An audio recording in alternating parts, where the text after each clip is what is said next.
Hi, everybody. Deep dives in the desert. And so just wanted to let everyone know that, yeah, Tony's he's going to be a few minutes late. He's running behind. Guy's got a busy schedule. And but he is coming on. We just mentioned back and forth. So he'll be on shortly. But we did want to come on, on when, right on the hour or as close to as possible to for all of you guys. So anyway, this is Lisa.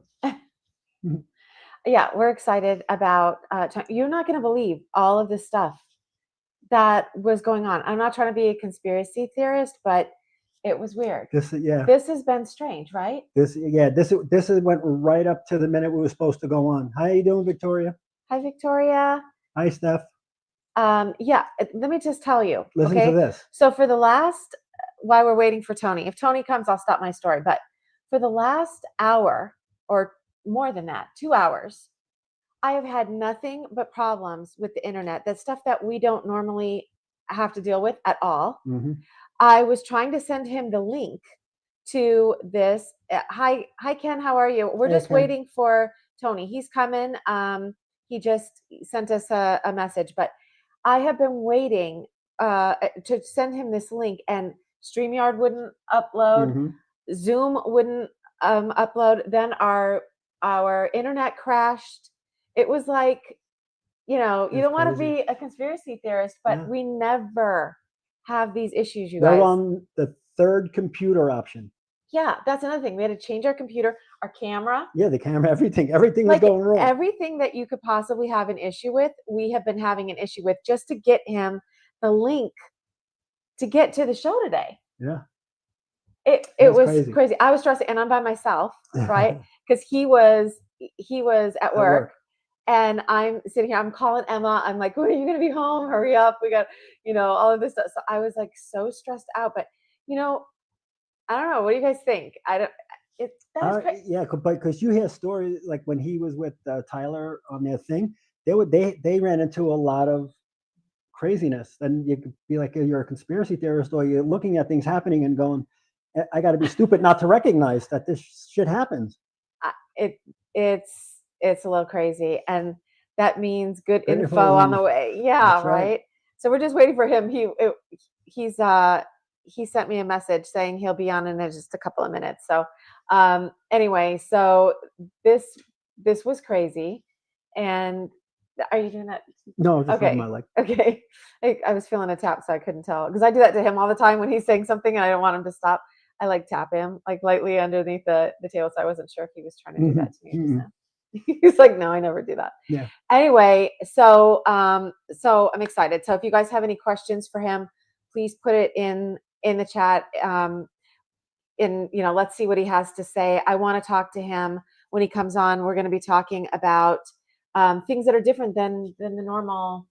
Yeah, the normal kind of spiel that we hear, and because that is like the majority, like that's like the crux of it, but we wanted to go kind of into more of the deep crevices of of it, like the void and some of the higher beings, and get into some of that stuff, because I'd never heard about any of that stuff like that. I know it's in the book, but I've never like to go further into that, like to hear him really talk about that.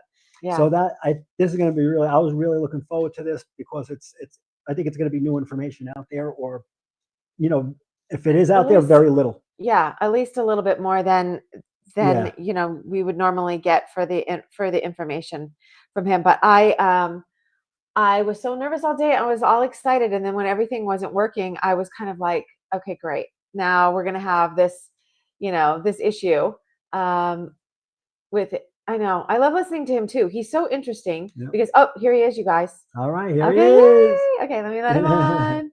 Yay. Okay. Hey, what's up, Tony? We can't hear you. Now you can. I have my mic off. I'm so sorry. I got turned around today. No, you're good. No worries. How you doing? I don't know. It's like StreamYard has a different thing. Maybe I don't need that. Sorry. We're live. We're talking. Hello, everybody. I was running to get here. I looked at my message and I thought, oh, no. I had been handling a bunch of stuff today.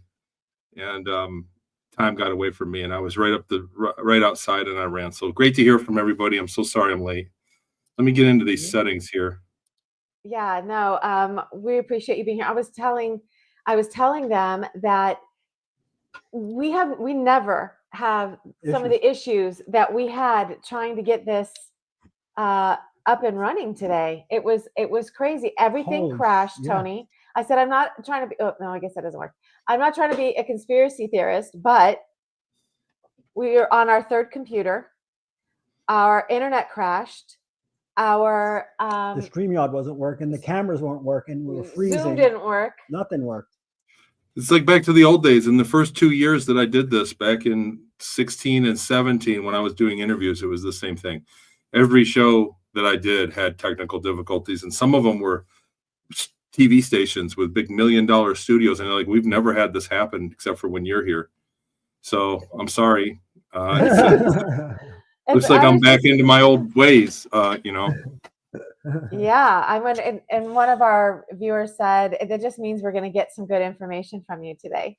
So we're excited about that. Well, you know what though?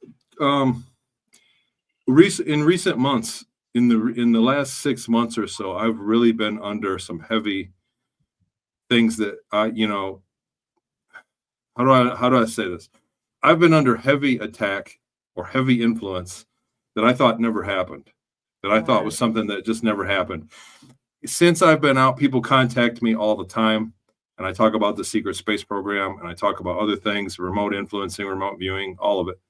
Yeah. People contact me, and over the years, I've had a lot of people say, you know, I'm targeted. I'm a TI, a targeted individual. And I take a lot of that with a grain of salt, because it has to justify a lot of effort to target somebody. And just in the last year, I've seemed to have been targeted, and I've had a lot of things that don't add up begin to add up. And I don't want to say specifically, because I'm still kind of in the midst of it all, and I'm making life changes. I'm not suicidal. I'm not depressed. I'm very happy with my life. I have no problem. You know, I'm very healthy, and I have no problem. So I'm make on the record and say that. But it seems to be after Tyler Koala and I went directly to Inyokern. We went to the base. We went into the building. We got footage. And then 2 weeks later, I was out at the GSIC conference and was on stage talking about it all. And then did shows. And we did a Journey to the Truth. We did a bunch of shows with the information almost immediately. And it seems about 10. I went back through my PayPal and my emails, and it seems like I started to be contacted by a group of people back then that manipulated me into a certain direction, and it doesn't look good. So the way that things, it's very subtle and looks like a very substantial operation. So right after basically I crossed the line onto the military base and filmed it, and I got on their radar, and so stuff like that's been happening. Wow. So that's been my focus in the last couple months. The last 2 or 3 months has been my focus of just kind of slowly unwinding it and making life adjustments. So I've got to do a few things in my life to change.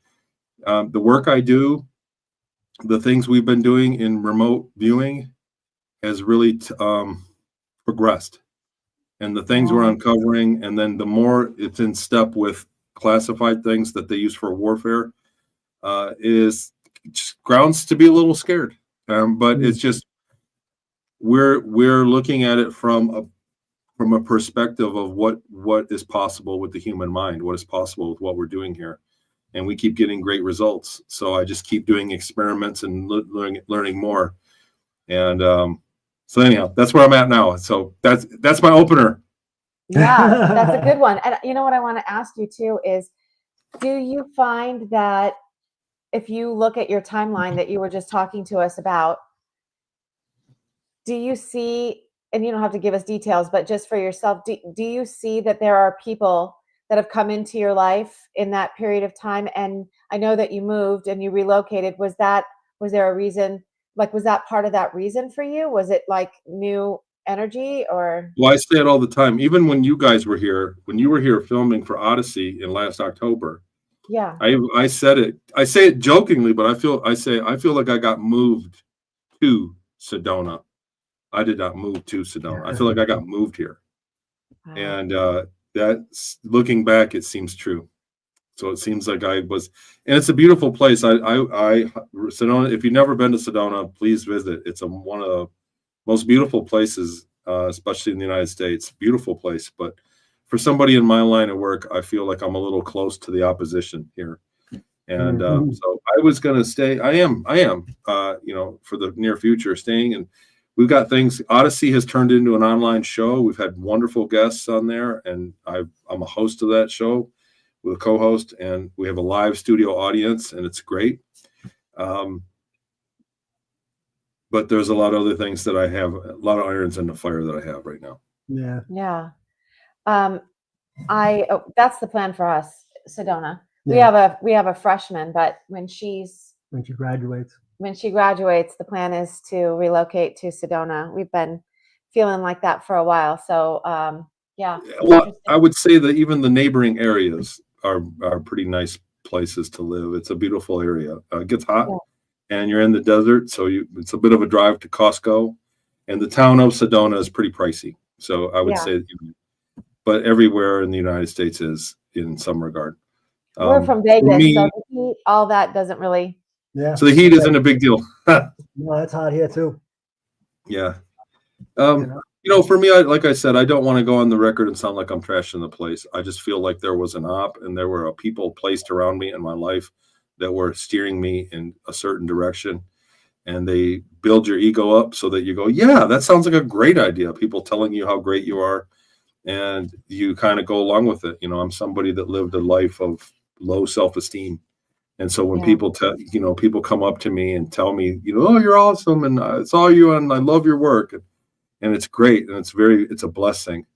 But at the same time, the opposition uses that same frequency to manipulate you. People come up and tell you, yes, yes, yes, yes, yes, you're awesome. And then they go, hey, by the way, don't do that. Come over here. We're doing this. And you go, sure. You know what? You guys, I just connect with you and I'll do that. And then after a while, 2 or 3 times, after a while, it's like your whole career, your whole life looks different. Yeah. And that's kind of what I started to pick up on. And when I looked at and I'm sparing you guys the gory details of some of the really advanced high-tech stuff that I've witnessed here with regards to me and being steered, or I don't know what's the word they call it, handled. Yeah. And so I just kind of unpacked all that recently, and I'm starting to step back from it in my own life. So I'm happy to hear that. I'm happy to hear that you're doing that. It's it also sucks that he just can't, be just be, and he has to worry about people doing, being underhanded and sneaky. I hate that shit. Oh. Well, yeah, it does. It does suck. And then it's on another level, more than what I'm painting a rosy picture here. I'm giving you guys the G rating picture, and it's really a devastating turn of events that I've lived through, and I can look back at friends of mine that were whistleblowers that have lived through the same thing 5 years ago, and it's a par for the course. But it's also flattering, and it's also confirmation. Yes. And it also kind of gives me a compass, a reference point, because it shows me that what I've done, my testimony mattered, the work I've done has mattered, and the work I'm doing matters for them to bother. Yeah. And so it's like I said, it's validating. Yeah. Before we go too much further too, let's just pull up really quick your books and take a look at your work. Sure. I'll just pull it up here on Amazon. It's the easiest. Okay, so the first one, Series Colony Cavalier. So that's a great book. And was then that the one you read 3 pages and you kept crying? That's the one I cried all the way through. Okay. Yeah, I never finished that book, by the way. It's better at the end. You said that to me before, but I can't get past. Well, anyway, and then Beyond Sight is your latest one. So Beyond Sight's the one I got in trouble for. Yeah. So that's the problem. Oh, wow. Declassified some things in Beyond Sight, and we went on site to Inyokern where the project took place. I actually went to the place And that's what inspired that trip, inspired me to write that book. And like I said, I can look back through my records, my personal records, and when this group of people started contacting me that turned out to be not so great. Yeah. And it was right after that trip to Kern. It was about a week later, a little more than I a week. remember you and Tyler talking about it at the conference. Yeah. That you spoke about it and some of the crazy, odd things that happened when you were there. That sounded crazy. Yeah. We were we were interacted with for sure, and there were things that happened. I don't know. I on one hand, I kind of wish they would just drop the hint instead of the little subtleties, and then try to. What it is it looks like a beautiful operation to try to get me to psychologically call it quits or psychologically look bad. Like they don't, if they can paint me in a certain picture, they can destroy the entire testimony. Right. So rather than come up to me and say, quit talking, my testimony still survives. Rather than kill me, then I'm a martyr and my testimony survives and gets louder. But if they can come up and make me lose my cool, have a problem at a conference or somewhere like public, if they can provoke me into doing something, they say, this guy's crazy. Yep. And then the testimony, when history regards it, oh, he was crazy, forget that. They won't even look at it. So they're playing the long game for sure. That's really what's going on. And I'm keenly aware of it. And it's pretty impressive. It's pretty impressive how they do it. And I realize that that's the singular reason why ufology and the truther community is so compartmentalized. Because how many people have they done this to that we don't know about? That's right. How many people come forward with a psychic phenomenon, ghost story, alien visitation, on and on and on, and they go to a small certain niche audience, and they get taken down, and the rest of ufology doesn't know. I meet people all the time that are great names in ufology that I've never heard of. It's very fragmented. It's a very fragmented community. We don't get mainstream recognition. We just don't. So people are very unaware of the greats. Yeah. You are. And so they can take them down and nobody knows. They can silence you like that violently if they have to, and nobody would know. Wow, scary. So let me ask you a question about that. So if you're in your experience, you've had very specific things and seen very specific things that have happened in terms of technology, in terms of humanity, and in terms of ET contact and the people that are interacting with humanity. If you were going to look at it from that perspective, do you believe that that's just the timeline you're on and that's how it goes? Do you believe that that's what reality is? Do you believe that you can shift yourself into something that's different, better, or what is your feeling about that? So a lot of people think that they can meditate and go to another timeline that's better, right? So isn't that the prevailing theory that's being pushed on us? I'm not particularly convinced of that, or that somehow that you don't do your due diligence and you end up on this crappy timeline of hell.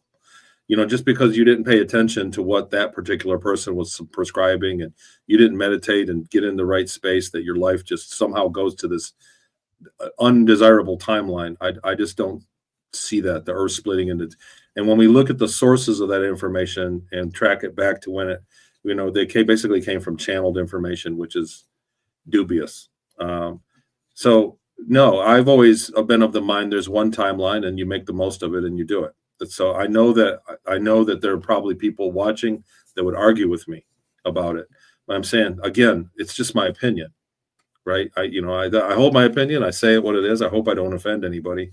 But I don't feel that if I just sit and meditate on positive things and ignore anything bad that could happen, that only good things will happen. I just don't believe that. I believe that there has to be a proactive, logical way that you do meditate and manifest good things to happen. You can steer your future timeline. You do have a choice. I will die one day. There's no changing it. Whether I die smiling or sad crying is up to me. Right? So that's the timeline we're talking about. What I do in the future, if I die with a smile on my face and look back and go, man, I did it. What a great life. And that's up to me. And that's up to us all individually. So that's the timeline But they have sold a version of these things, like if you just ignore, nothing bad will happen, and you manifest your perfect timeline, that you're going to cross over into this thing where they give you free money. I just don't see it. I just don't see it. I see that you are responsible for your internal work, your internal state of mind, and nothing else is going to bother you if it's healthy, right? So there's a point, and your internal mind that most people, and I wouldn't claim to be the healthiest, but I'm not saying that I'm better than anybody else, but I think most people have damage on the inside that is unresolved, and I do, and I'm constantly working on it, But I always knew from my experiences that looking back on your life in the last 5 minutes of it and regretting something, it's too late. So. Yeah, That's true. Sorry, man. The timeline shift thing is difficult to talk about, and I always feel bad. I always don't want to be combative, because at the end of the day, I have my opinion. I don't know for sure, right? Yeah. And I have first to admit it. Yeah. No, I appreciate your candidness too, and it's good to hear, everyone's take on what's going on, because I think that's the only way that you can do it. You have to have opposing. If we all think exactly the same, then we're going into hive mind stuff, right? So we don't want that either. It would be boring. Yeah, it's that echo chamber, and that's what you do. You listen to people who agree with you, and to confirm that your opinion is right when it's just your opinion. Yes, it's just like over and over again. So I have a couple of things that I really want to get into with you from reading your books, and I don't even know which one I want to start with, because I'm so excited to hear them all. So I want to speak to you about the void. I want to speak to you about higher dimensional beings. And I want to speak to you about, well, there's a few things, but I'm trying to okay, let's start with, what do you, I know, I get so excited about it, but I also want to talk to you about you being a clone and what you think that means for humanity, and also synthetic versus organic life. I kind of want to get into all of those things with you, because you have a really unique perspective that I can't wait to hear. So where do you want to start? Tell me where you want to start. Well, you're talking about Star Maker and Series Colony, the Cavalier, how it started. The cloning is something that's, I think, the way that I arrived at it. So I really don't. Again, I don't know. No one told me. They did. When I woke up in Inyokern, the very first day that I woke up, they said, "Do you remember your mom and dad? Do you remember anything?" And I said, "No." He said, "That's because you're a clone." So I remember that distinctly. That's because you're a clone. I experienced those years first. Right. So I was born and gone and then taken and cloned. And I experienced the clone years, those 20 years, and then went back and picked up my life where I left off at 10 years old, and then went.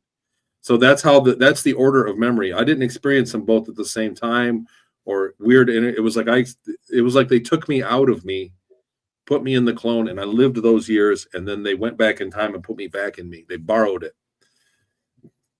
So the reason that I came up, the reason I concluded that it was a clone was because when I woke up, I had no memory of where I came from. And when they put me back, I had no memory of the 20 years, and I had my memories back of where I came from.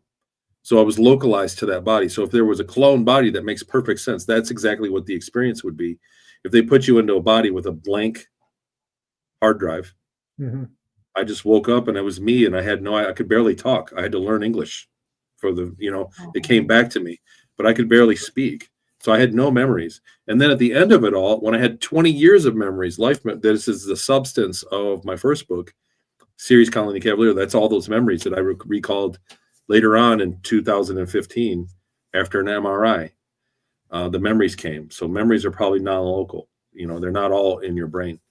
Right. But those memories were, all of a sudden, I woke up and those were gone, and I had the memories back. So that makes perfect sense of taking me out of that clone body and putting me back in my original 10-year-old body, because it was like the hard drive work. It was like the processor came out and went in, and it was two different hard drives. I'm using computer terms just to try to make sense of it. But that's exactly what the experience was like. So I'm only deducing what I can from how I experienced it, how I remember the experience. So it seems to me that it was a clone, and that at the end of it, they put the clone back in time, took the consciousness back out, put it back in the body, and then killed the clone. And my life picked up, and I was different. I was a different person. The next day when I went, I felt like I had been gone for 20 years, and I woke up for school the next day. So that's that question, I hope. Yeah. Well, okay. So didn't I hear you say one time that you kind of had a memory of like an incinerator or something? At the end, yes, exactly. Like they incinerated me. Like they put me in they took me on a stretcher after they took out a bunch of hardware that they had in me. They were taking things out of me. And I went through the process of like being held still for days on end, felt like forever. And at the end of it, these were tall, white looking grays, the taller ones. And they wheeled me on a stretcher and put me in they looked like an incinerator, and they turned it on, and there were golf ball sized or plasma. And that was the pain. It felt like a golf ball sized pain, like burning me. And it felt like I got incinerated. I screamed, boom. And the next thing, that was the very last thing I remember was that pain. It was very painful. And waking up I was back on a table in my 10-year-old body, 10 years old, with no memory of what happened. And my memory's back. Boy, I can't wait to tell everybody the aliens are real tomorrow when I go to school. That's what I was saying to them. I can't wait. And they would laugh. They said, "What do you remember?"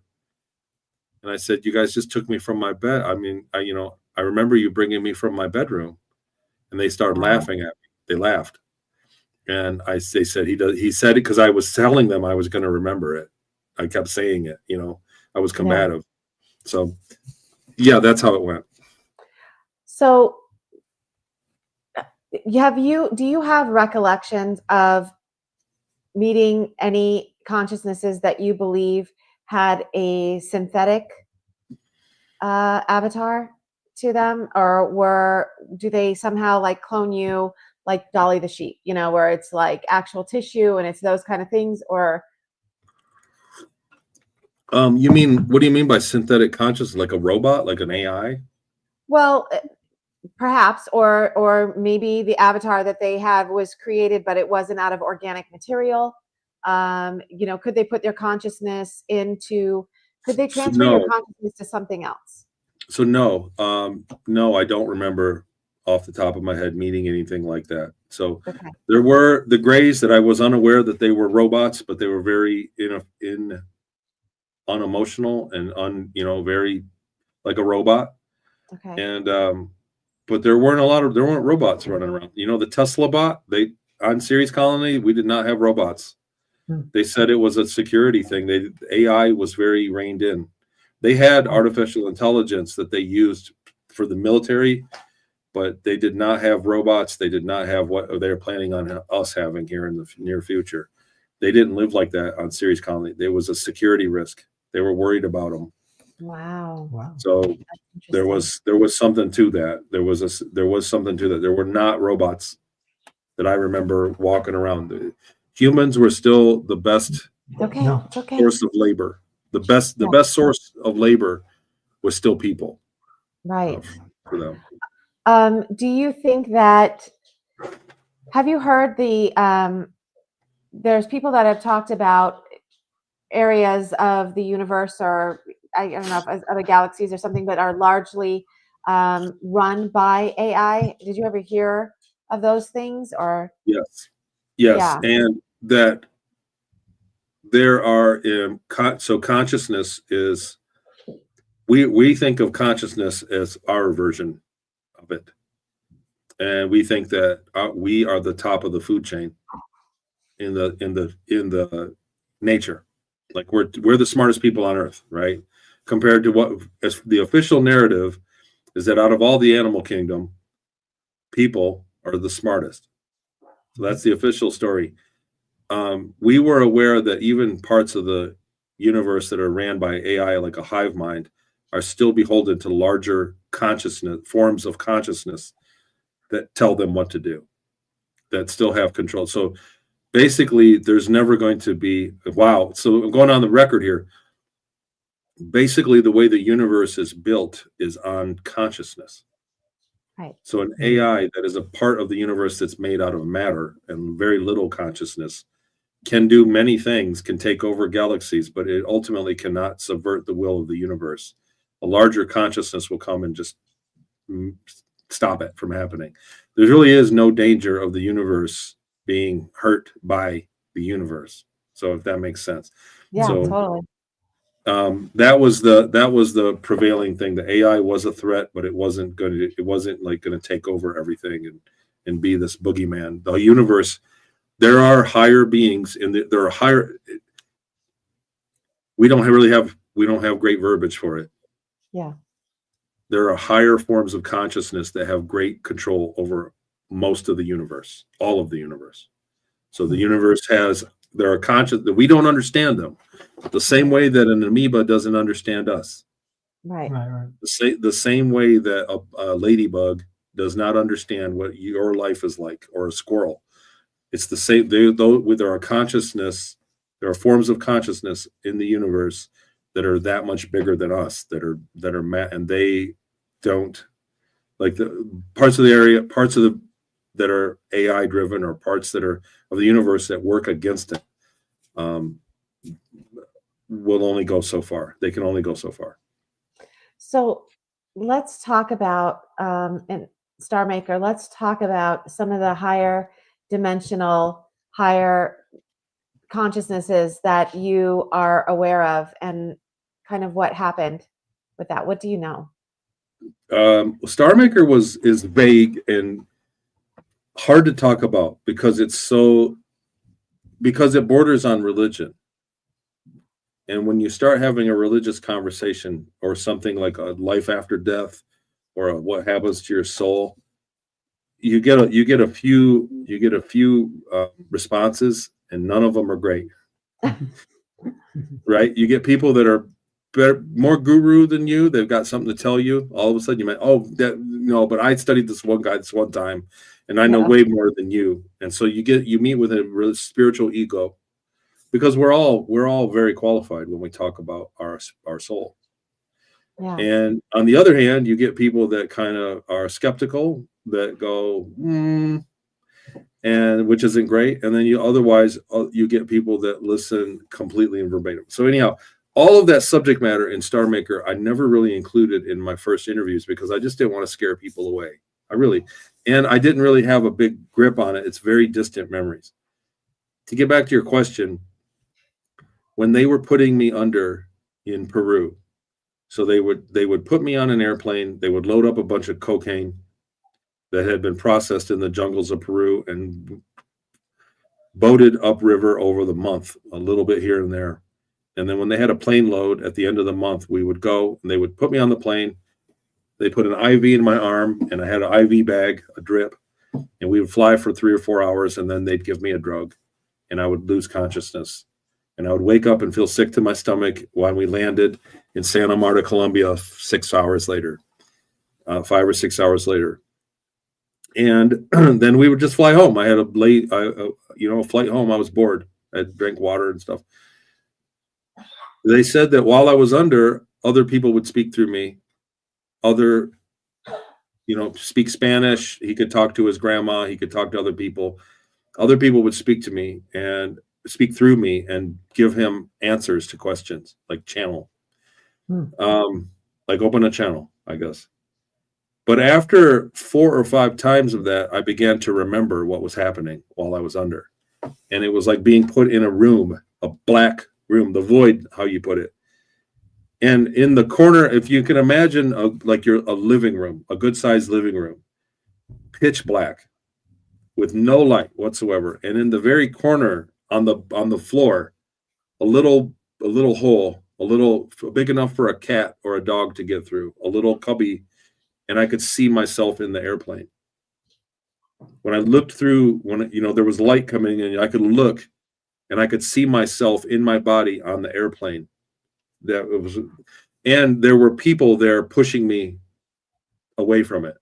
They all wanted out. They were angry. They were bad. They were not great people. If you've ever been in a situation with somebody that's very murderously criminal, and you're not in. If you've ever been in a situation like that where you're around a bunch of people that are hardcore, and that feeling of fear, that was what it felt like. Wow. That happened, and for the first 4 or 5, it was I suffered. I was terrified. I was a boy, and I would go far away, and I was like, am I ever going to get back? I felt like I was trapped there. Wow. There was a time when someone came and got me. So it was somebody else, and maybe it was me. It was probably me, to be honest. It was somebody else, and he pulled me out, and I could see space. I could see the stars.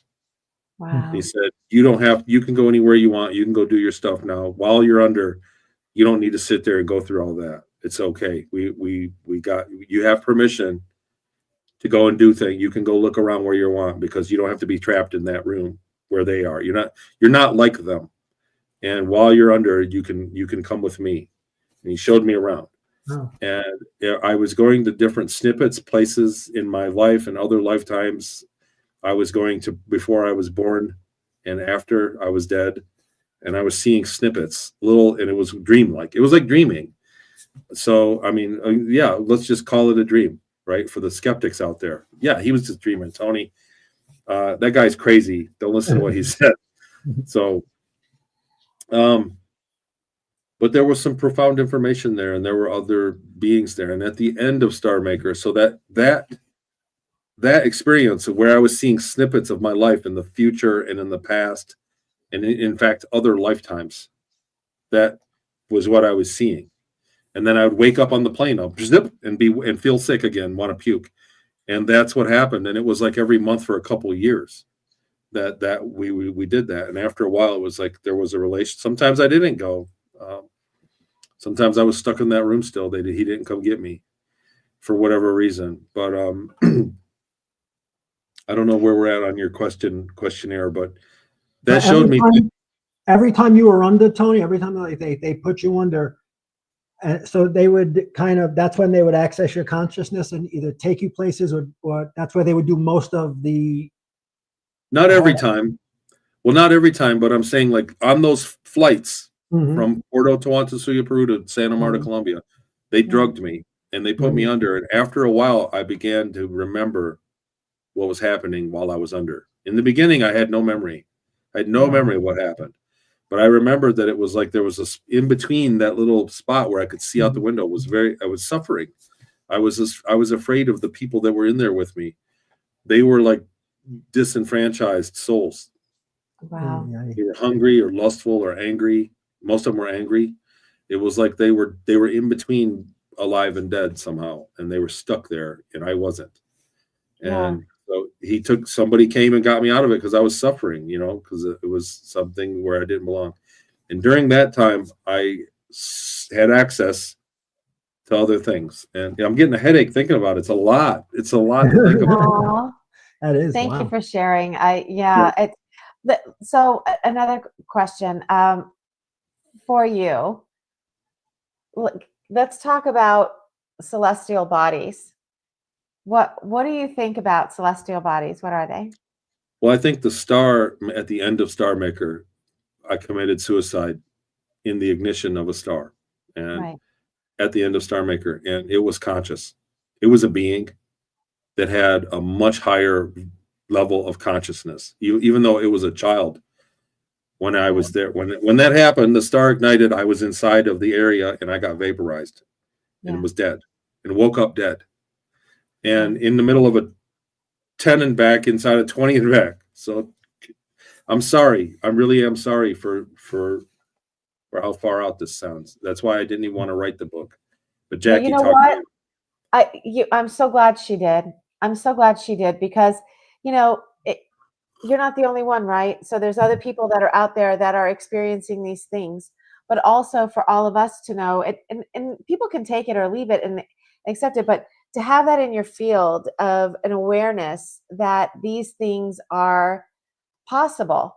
You don't have to think they're probable if you don't want to, but the fact that there's somebody that's out there that's saying it and putting that into your field so that you can kind of absorb things and look at things in a new way, I feel like that's always good. There's nothing wrong with information. And stand behind it like he does. You stand behind it unabashedly, and I've never heard anything different come from Yeah. you. There was no, I don't hear no, there's no changes. There's Yeah. no nothing. So it's important to have, especially if other people want to come out and disclose. Yeah, like I wrote a book, and mine is nothing close to your stuff, but it's not easy.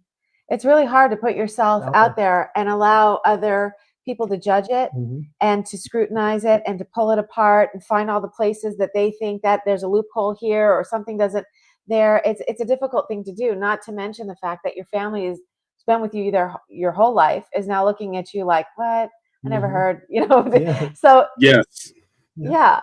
So, there's all of those things and stuff, but I appreciate it. And for me, there's components, the celestial thing, the different things that happen in space and stuff that I had snippets of experiences, visions, conversations with my guidance that, when you see your information, it just makes those things true and real and kind of confirmation for me that, okay, good. You know what? There's more information out there. So please continue about the celestial body and tell us.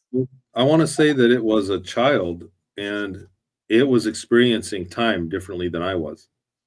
So, and I tell the story in Star Maker of the Void, kind of how I died and vaporized in the ignition of a man-made star or an artificial star. And I began getting sucked back to where my body was, back on Ceres, where I was taken from. So they took my consciousness out, and it was the same thing, same technology as the 20 and back. And I started going back in that direction, and it felt like it could have been 1,000,000 years. It could have been 30 minutes. I don't know. I had no concept of time, even though it felt like it was a very, very long time. Overall, I'd have to say it felt like a long time. And it would visit me. So it came to me, like in the beginning, it was, who are you? And I said, I don't know. Who are you? And it said, I don't know. And I said, can we be friends? Because for most of my 20 and back, I really didn't have any friends. That was something that I always wanted the most.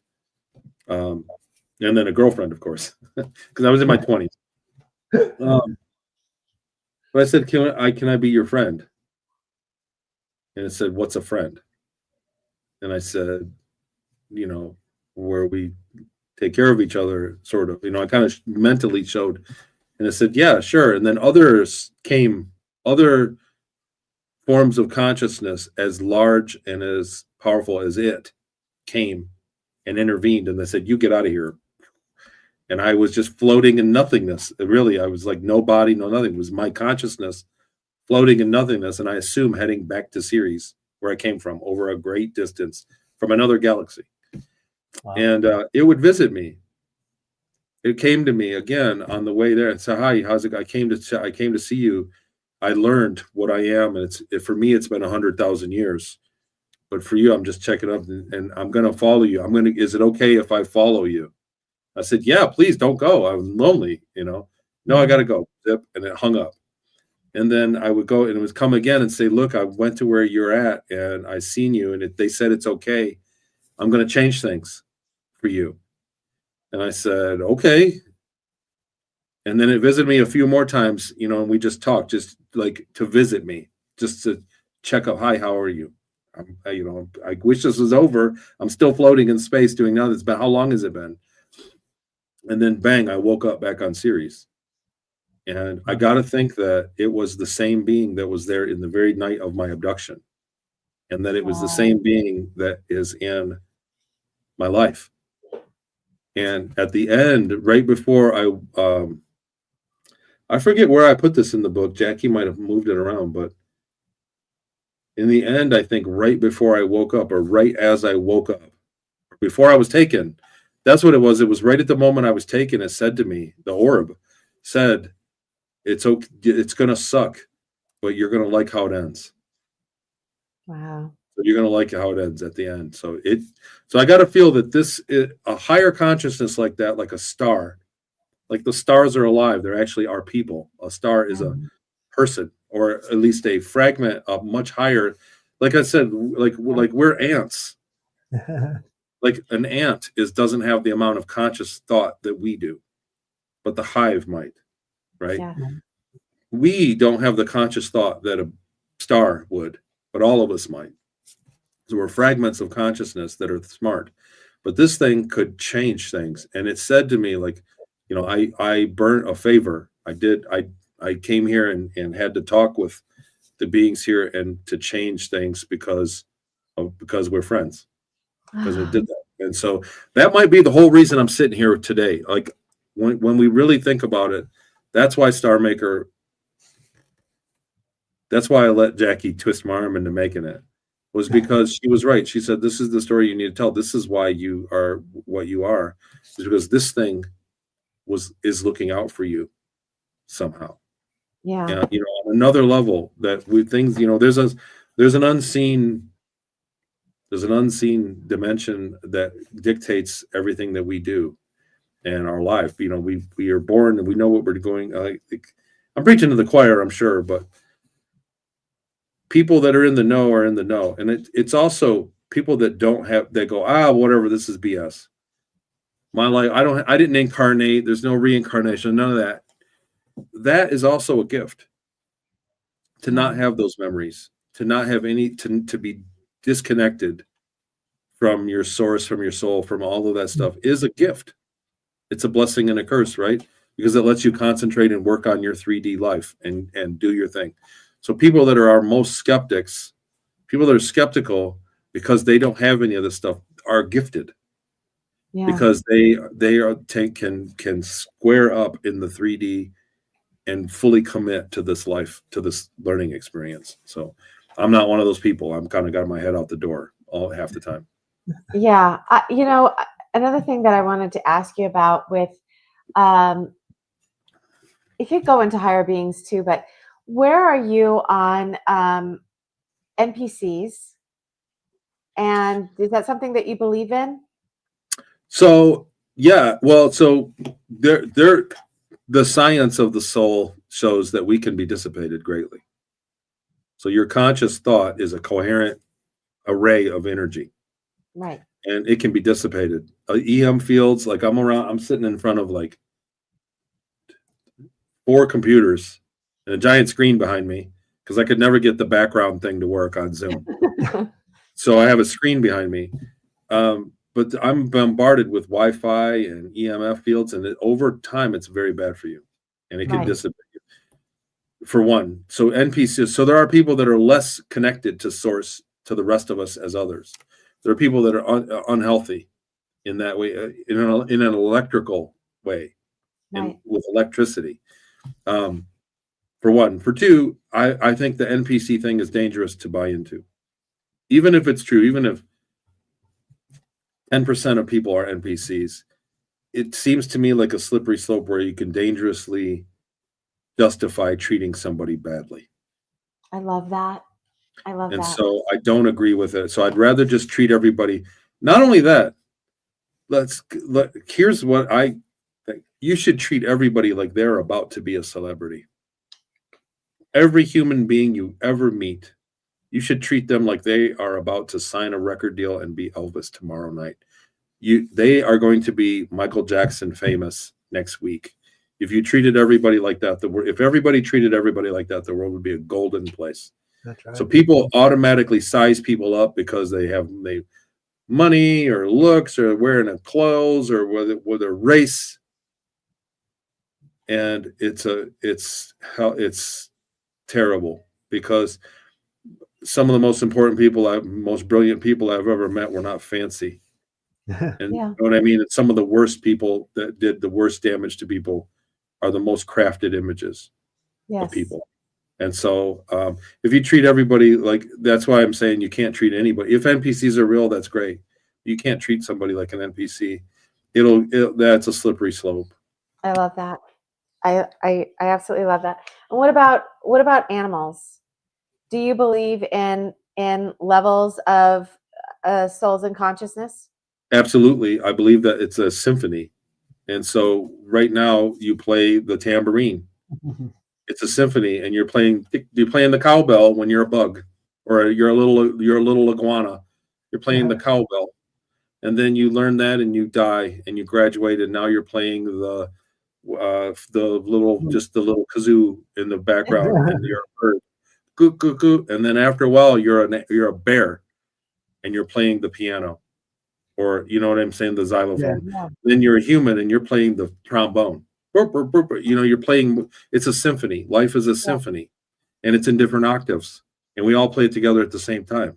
It's the music of life. Is life. And so, yeah, your soul is not meant to always be a human soul. I don't think that it goes only vertical. Like I think I could be a cat one day. The way that people have empathy for their pets is indicative and a big clue that your pets might be your loved ones or you in the future or in the past. You know, like we have to disconnect ourselves from the linear thought that they've taught us, because they've taught us zero.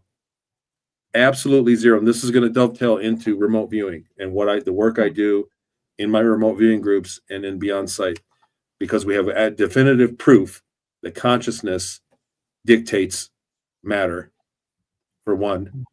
For two, consciousness is very powerful and can access data anywhere in time space, for two. And we do it all the time, repeatedly. We do it all the time. And so they have taught us absolutely zero about consciousness. Not the school, not medical school, not the church. Nowhere do you learn about consciousness. And it seems to be the prevailing, when we really look at the science and we look at what people can do with it, and the military declassified documents, consciousness itself is probably the prevailing. It's Jackie Kenner calling me. Hi, Jackie. She doesn't call me often, so that's an odd call to turn down. I'll call her back. Consciousness is probably the prevailing ingredient of existence. So when we look at things, their nature changes just by staring at something. So just by staring at the wall, the electrons change in it by me being aware of it. So consciousness is very powerful, and they don't teach you anything. In fact, it's been omitted. All of the studies, they've done plenty of studies on it. They've found places where consciousness can reside inside the nervous system, and they omit all this data. It's all been omitted. They don't want you to know because they're using it. The military is using it. The ETs are using it. They're manipulating it greatly. That's how they keep control over you, but also that's how they make a massive amount of money in all the different areas. Because, like, same thing with the church. All the people that donated, because you have to, you're praying up to the priest. Yeah, you have to look up to everybody. But if you're conscious, and if you know all you got to do is look within, then they lose that stranglehold on you. So, and it goes that you could look at it in almost any field, consciousness being strong. Yeah. Whether it's science, pharma, or anything, because you can heal yourself. You can do amazing things with it. So. Okay, you get to ask a question. Mm-hmm. All right, so I'm gonna. Yeah, I was quite. She was so excited. I just wanted to let her. I have more, but I'm gonna let you go ahead. Go ahead. I just figured, so now, looking at everything now, so you wrote the books and stuff. So how we progress through life and how you start, living life and going through it. And so when you look back on things, it has to be kind of the reality of it. It has to be different. Maybe how you look at it or how you move through your life now, just because you look at it, you write a book, and then after you write the book, you go back and you go like, what was my expectation, right? And then what was the reality of it? So when you look back on it, and some of the higher beings that you come in contact with, or some of the consciousness, however you want to put it, that you've come in contact with, was there anything that you would look at now and go, I really would have expected them to like give me either this type of information, or they shouldn't have revealed this to me, or they did, and it was kind of either something that you were happy about or upset about that you did or didn't get? The early on, when I got my memories back, the early on memories of Inyo Current, there was a lot that I wrote about that I left out. And I think the timing of when all the memories came back was probably pretty good, but I wish it would have happened sooner.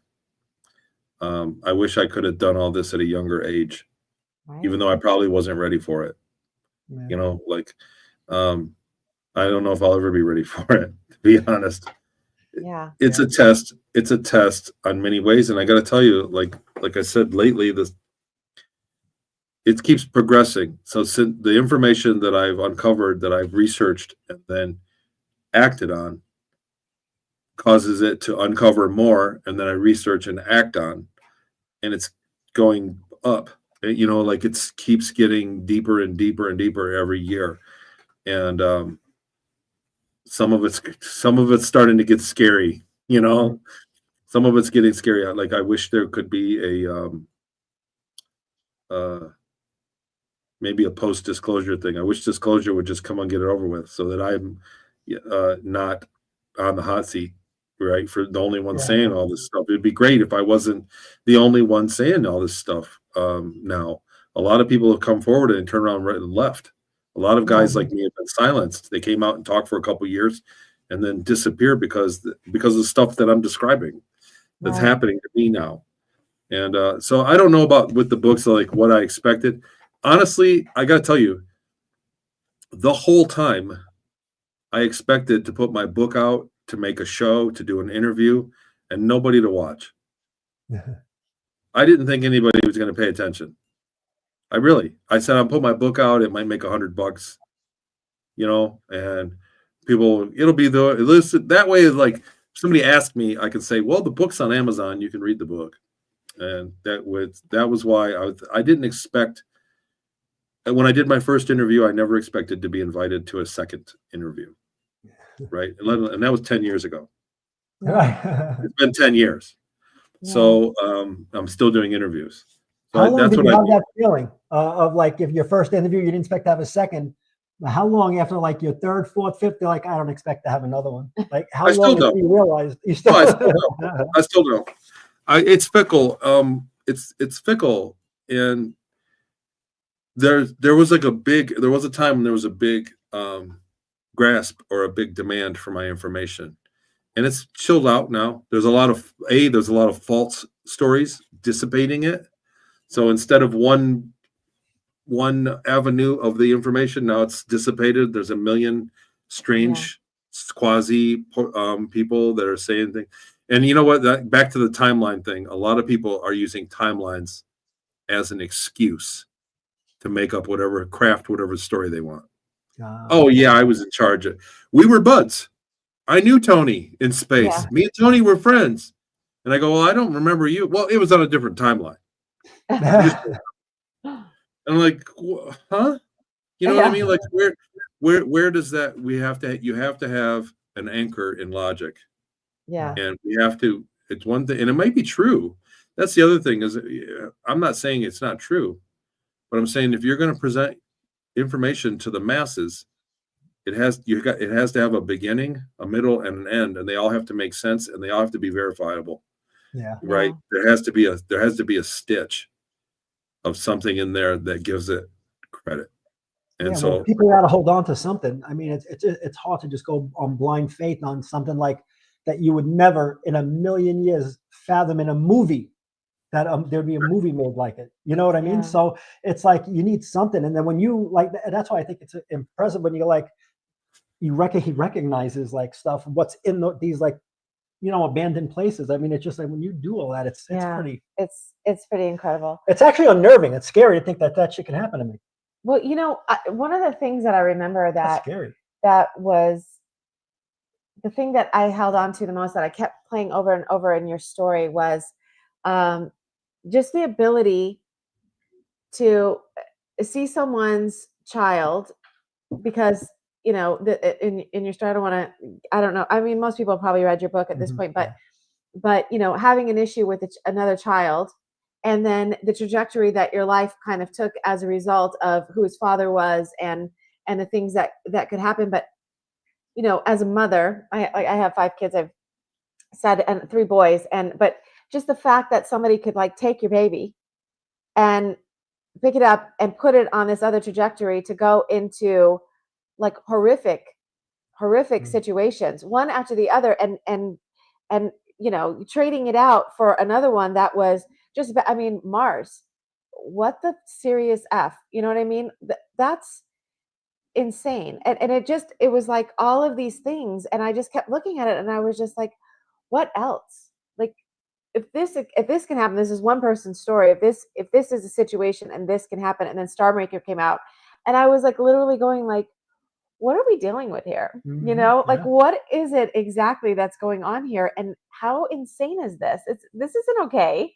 Yeah. And we literally are just kind of like pawns in this situation. It's unnerving. But even if people who read the book, like people read the book and go like this, wow, yeah, that's like even me. I'm like, wow, yeah, that's scary. But then we turn It's off. not your life. It's not right. my life. Yes, and so I go back out and I got to go back to work. But it's like that happened to somebody, and like nobody's fighting for, like who's fighting with you? Yeah. You know, Like You next know, to you, you mean? Yeah. yeah, like next to you. we look at it like we live. That just gives you some appreciation of how good you got it, I guess.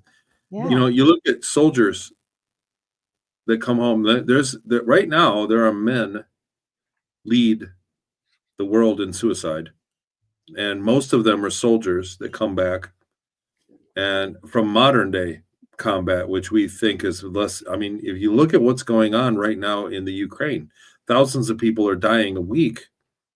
I mean, it's terrifying what they're doing. They're being stalked by drones and then being put to death. This is real. Like this is the reality right now today. It has devoid of the aliens and the space program. But I'm saying right now, somebody's living a complete nightmare somewhere on the other side of the world. They're living the worst situation we could imagine.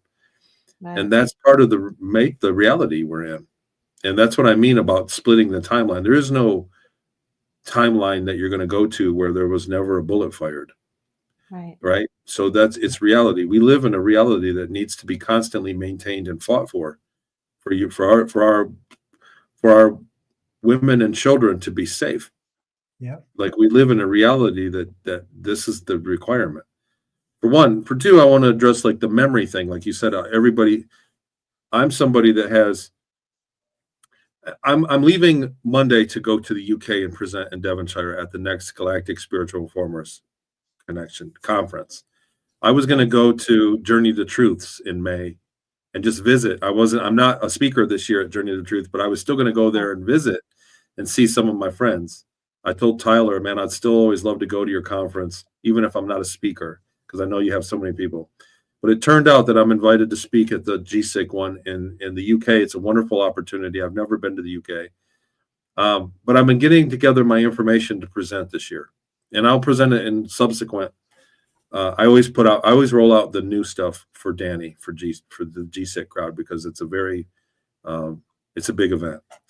So I took all of the people that I've worked with over the last 9 years and took a pie slice of the data. So I have a pile of data. I take a pie slice of it, and then I did the statistics of it. And when it came to memory recall, I grouped everybody into a 1 to 10 on how good they can remember what they went through. And I'm talking about 2,500 people. And I'm talking about 66% of those people have solid, tangible common denominators that show that they went into a 20 and back. Wow. So 66%. So that's the number of people that I've come out with. So what is that? You know, A lot. 1,800 people. It's a lot of people. Out of those, when I rank their memory recall, the amount of memory that they recall, 97% are less than a 5. Wow. So they don't, and I consider myself a 6 or 7. So I'm in the top 3% that has my amount of memory recall. I don't consider myself a 10. 10s that exist, but they're people that did not have their memories erased. They were put back verbatim. But 97% are less than a 5 on that scale of 1 to 10. And 75% of them are less than a 3. Wow. So most people only out of 20 years of being taken, they've only got a day or two of memory. They've only got snippets of 15 minutes here and there, a couple days of working, the feeling of being overworked, you know, the 9 to 5, the feeling of something bad happening, and then waking up. And that's it. So that's what we're dealing with in terms of evidence. When you're talking about eyewitness testimony, 75% are less than a 1 to 3 on a scale of 1 to 10 of memory quality. And Tony, is there some type of approximate number on how many people? I mean, I know there's probably no way to get there, but on the whole, or just say America, or however they can do it, like that we think, or that you guys do, but your line of work think could have been taken and did the 20 and back. And is there like any number?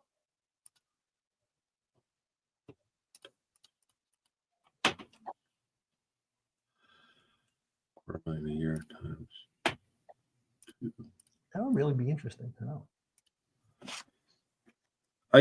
When I run the numbers conservatively, I'm coming up with like 3 million people every 10 years, 5 to 10 years. 3 million, 3 or 4 million people. But that's with a moon base the size of a shopping mall and running a cruise around it. I mean, that's a preliminary. That's a rough guess. Right. I think it was a 4-man crew that took me, and they could do 2 or 3 of me at night. And if they ran 7 days, you know what I'm saying, times 100 of them. That's how I'm coming up with that number. It's a quick formula. There were 4 of them. There were 4 ETs that took me and put the procedure on me and to put me back. And so you figure if they did me 2 hours in, and then I did the 20 and back, came back in time, got delivered, they did me 2 hours back. That's 2 people a night on a 4-man crew. So times 7, times a massive complex, a few thousand people a week. It's 140, 250,000 people a year, 10 years through 3 million people, something like that. Seems realistic, but I'll bet it's way higher than that. Wow. I bet it's a little lower than that, and I'll bet it's way higher than that. I guarantee it's in the millions of people that go. The ETs that you think are, responsible for these actions and the things that do this, do you find that they're like, are these like 3D beings? Do you think that there are some that, you hear people that are talking about 4D, 5D, things like that? And how do you square that with their ability to be here? So they have the ability. It's part of stealth. Is the ability to slightly phase out of dimension, turn invisible. Like it's not like they're bending the light; they actually phase out of the dimension. Some ETs can go right through. They can fly their spaceship right through a mountain. So the dephased stuff is real. So it's slightly to another dimensional shift. Even though I feel like, you guys froze for a minute. Even though I feel like I don't buy into that many extra dimensional stuff, I think there's only a few bandwidths that they can do. Okay. But there are 3D people just like us on another planet. I think the first thing I hate it happens a lot in Sedona. Yeah. When I tell people, when somebody talks about me and this is Tony, he's done this, it was 20 back, and he's, they tell my story and they go, "You mean like astrally?" And I go, "What do you mean?" They go, "Well, were you like sleeping and you were astrally taken and interacted with each other?" I'm like, "No, these guys lifted me. These guys were cold and slimy and lifted me out of my bed and carried me to the laboratory. And I lived, and believe me, the boxes I had to lift were real. And, it was reality. It wasn't and there is astral contact. So that's what I would call 4D. So out of your body in that in a dimensional plane where you're out of body, that's what I would call that. The D thing came out long ago for densities, and it ran, and then they quickly got in front of it with some faults. 5D, 8D, everybody's going to ascend. Yeah. Personally, I look at it like this: like when I was in junior high, I wanted to go to high school, and when I got to high school, I hated it. I wish I was in junior high again. We had so much fun in 8th grade. And I think that's the same. Everybody wants to ascend so hard that they're missing the point of being here. Right now. I so agree with you with that too. It's like why we're here, right? But and to me, I think it's also, I don't know. I think we get caught up in the description of it, but for me, the ascension just means to have an expanded way of looking at things and to stay in our little boxes of you go to church and you do your job 9 to 5, and to realize that there's more going on in an expanded way outside of the little box that we kind of put ourselves in. That's what the ascension is for me, to me. But I know that, there are people that think they're going to leave their body and be living in a light body somewhere or something. But I wanted to ask you about that, because I know that you said you were describing one time, I used to be in your Patreon, and you were describing one time this being, or these set of beings that were coming into series, and you were talking about the horrific music that they were playing for these beings, and you were talking about the way they moved, and they kind of like walked and stuff, and they're like how they were kind of bedazzled, and some of them, and things like that. So I wondered, because it sounded very dense, they sounded like, and I thought, well, I'm sure we're not the only beings that are this dense, but it's interesting that we didn't develop the tools to be able to be off planet like these other beings did. Well, we do. We are. That's in just an open way. But yeah, right. They're just not open. It's just that we are the people that have access to it are hogging it to themselves until they can get maintain their position, and they don't see a need to let us know that there's a life out that we can go and set foot on other planets, and it's a 3D thing. There are people up there that don't look like us, that don't behave like us, that live happily and in a completely different way, and they're adapted to their environment the way that we are here. And so that just shows that we are very much in the dark, and it's mental slavery by not telling us about consciousness, about what's real. But yeah, I remember that they were courting them to do business with them, and it was a diplomatic group of them came, so they played their music in all the businesses, and there was this screechy, terrible music that was just, you couldn't stand it. I remember talking to the girls, they were like, how can we dance to this? How do you even try to dance to this? It was just such a it was screechy. It was, like high-pitched screeching. And but that's a reality. So there's big time diversity up there. And so it's something that I think it's a good thing. Once we get just, if there was an ascension that let us know what it's like out there, it would make us band together closer. It would make us look like more of a family that we really are, versus people hating people for no good reason. The races on the earth that people are racist about are very different, but not really. Yeah. Right. They're culturally different, but not really. Yeah. You know what I'm saying? Like, people that live out in the Serengeti, like the people that are still in third world countries, are different than us, but not really. Not too bad. We can get together and giggle and play cards and have a hamburger, everybody across the board. And so that would make us look that much closer if we saw people that really were different. And they are. Our ETs are very much different. And the post-disclosure is going to give us that. And so that's kind of, maybe there's a good takeaway there. I don't know. But that's the reality. The reality is that when you look up on a clear Arizona night or a Vegas night, you can't see any stars. But if you're out in the rest of Nevada and you look up on a clear night and you see all those stars out there, the reality is that something like 7 out of 10 of them has an Earth around it with people. Yeah. And when I say people, I don't mean humans. Right. Like it could be a giraffe person, or a bear person, or a lizard person, or a donkey person. I heard you talk one time about a rat group. You went to a planet where everybody was. That's my nightmare. He looked like a rat. He looked like a rat, like a 4 foot tall rat with standing on feet on his legs that went backwards. And he had like a thin gray hair, and he looked like Asian. He looked Asian. He looked like an Asian. The facial features were closer to an Asian than Caucasian or whatever. Yeah. Well, I'm not saying that to be. I'm just trying to do that to describe it. Like his eyes look like an Asian, but it was actually a different life form altogether. And he was very charismatic. I sat and talked to him for a while. I sat for 10 or 15 minutes and chatted with them. Us as a group, we were doing business there. We had visited them to make a treaty and to trade. They were offering a rare ore, like materials, to make a trade. And so we went there and we were negotiating, and they brought me along to measure to measure the size of the shipping containers to see how many per load, how many we would take. Mhm. So I was there to do the math on that, and that was why I was on that mission. But Wow. he was a person. Yeah.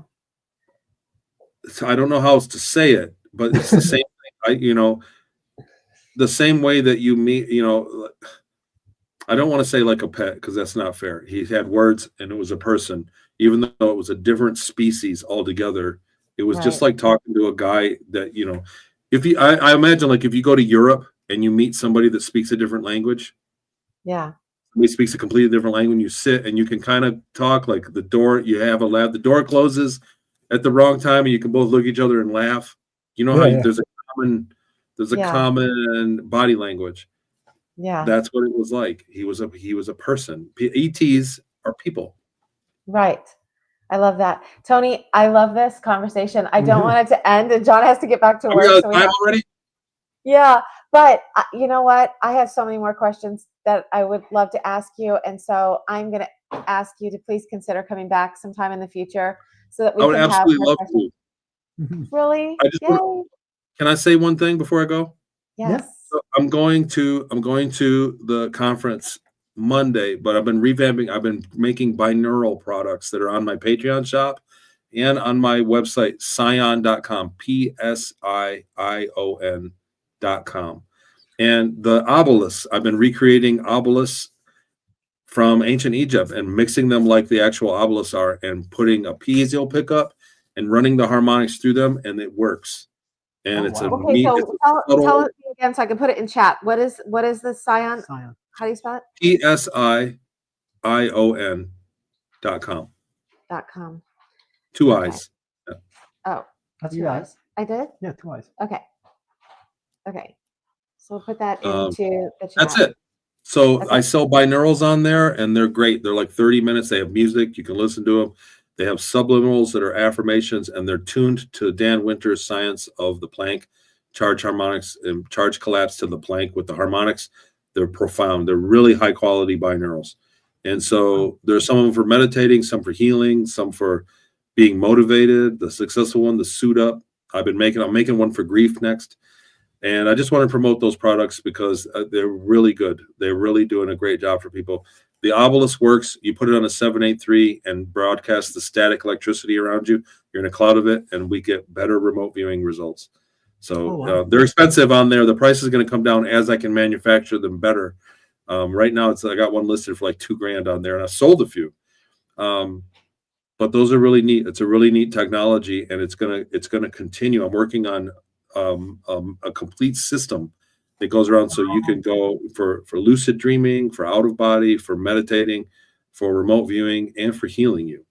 And so it's a Wow. Swiss Army knife of stuff. And all I did was reverse engineer ancient Egypt, the water purification. They were using obelisks to purify the water of the Nile. And I have the research behind that. And it's like really amazing what they could do by using drums and making a resonant cascade effect in the obelisk. And it would kick out like a kilohertz wave, an ultrasonic wave, and cause microcavitation and clean the water of the Nile. And the Vatican did it too. And we have the records of the water quality before the obelisk was erected at the Vatican and after. And the water quality of Rome cleaned up. So they figured it out. So it was you're using sounds. The shape of the obelisk focuses the sound to go up and down inside of it and kick out an ultrasonic wave that can purify water. So among other things. Incredible. At least they're helping the Italians. Oh, so he's Italian. Yeah. Well, they're all over the place. If you look, the monuments are all over the world. They're all over the world. The wavelength is It's 3/4 just of a him, mile. Tony. He's always with the Italians. You know, if you talk about New York or Brooklyn, forget about it. You keep They were going. way ahead of it. Yeah. Yeah. 1550, so Italy was popping. All right. Thanks, Yeah. guys. Thanks We got to visit. Yes. All right. Yeah, it was When- great to talk to you. When you get back, I would love to try to book another time with you. Thank you so much. Absolutely. Thanks Sorry a I lot, was late. No All right, problem. No, take you're care. okay. Thank Have you. a good one. Be safe. Bye, Tony. Bye. Bye, everyone. Thank you. Oh, Bye, everyone. Nick said, yeah, Italians. Okay. Bye.